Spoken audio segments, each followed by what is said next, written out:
네, 오늘 이 시간은 제16과 시험 받으신 예수님 시간입니다. 시험을 이기고 승리하신 예수님을 통해서 우리도 시험을 이기는 방법을 배워볼 텐데요. 오늘 본문 말씀은 마태복음 4장 1절부터 11절까지 말씀이고요. 함께 봉독할 말씀은 그 중에서 4절입니다. 예수께서 대답하여 이르시되 기록되었으되 사람이 떡으로만 살 것이 아니요 하나님의 입으로부터 나오는 모든 말씀으로 살 것이라 하였느니라 하시니. 아멘. 예수님이 공생애를 시작하면서 마귀에게 시험을 받으신 것은 인류의 죄를 대속하기 위해 오신 둘째 아담으로서 첫 번째 아담이 에덴 동산에서 패배한 싸움에서 승리하시고 하나님이 주신 천하 만국을 다스리는 권세를 회복하신 것입니다. 마귀의 첫 시험은 40일을 금식하고 줄이신 예수님께 스스로 돌덩이를 가지고 떡을 만들어 먹으라는 것이었는데요. 오늘 본문 말씀으로 이 시험을 이기셨습니다. 필요한 것을 주지 않으시는 하나님이 과연 선하신가? 라는 불신의 시험인데요. 이러한 시험과 유혹은 하나님 아버지의 공급하심에 대한 불만을 갖게 만들므로 시작됩니다.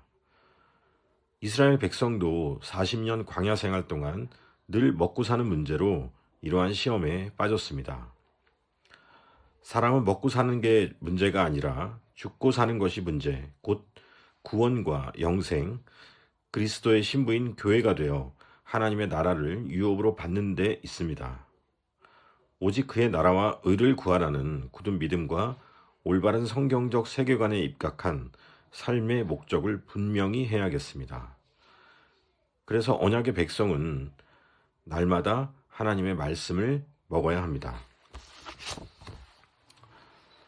이어서 예수님의 두 번째 시험은 높은 데서 뛰어내리라는 것이었습니다. 하나님의 보호하심과 함께 사람들의 기대를 충족하는 모습으로 인정받으라는 유혹인데요. 하나님의 말씀은 성취 여부를 확인해 보기 위한 시험거리가 아닌 순종해야 할 절대적인 진리입니다. 사람의 기대를 충족하는 것이 결국 하나님을 시험하게 되는 것이죠.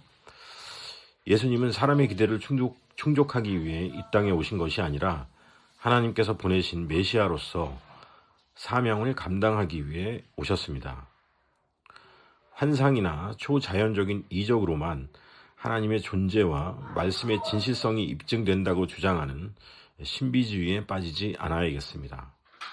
하나님은 언약의 백성인 우리와 약속하신 대로 행하시는 분이기 때문입니다. 마지막으로 세 번째 시험은 경배의 대상을 하나님으로 삼지 말고 자신에게 절하라는 것이었는데요. 예수님은 사탄아 물러가라고 하시면서 주 너의 하나님께 경배하고 다만 그를 섬기라고 말씀하시며 마귀의 시험을 물리치셨습니다.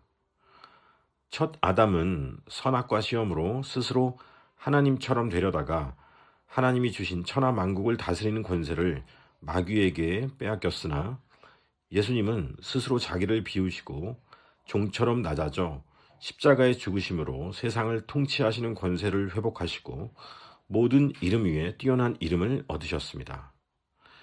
아담은 먹음직하고 보암직하고 지혜롭게 할 만큼 탐스러운 나무의 열매를 가지고 시험을 당했었는데 예수님도 이와 똑같이 떡의 시험과 성전 꼭대기에서 뛰어내리라는 보여주기 위한 시험, 천하 만국을 얻기 위해 마귀에게 절하라는 시험을 당하셨습니다. 오늘날 우리도 육신의 정욕과 안목의 정욕과 이생의 자랑을 위한 시험을 주로 받게 되는데요. 요한 1서에는 이 세상도 그 정욕도 지나가되 오직 하나님의 뜻을 행하는 사람만 영원히 거한다고 말하고 있습니다. 우리도 예수님을 본받아 하나님께서 주신 말씀으로 언약 안에서 이러한 시험과 유혹을 이겨내야 하겠습니다.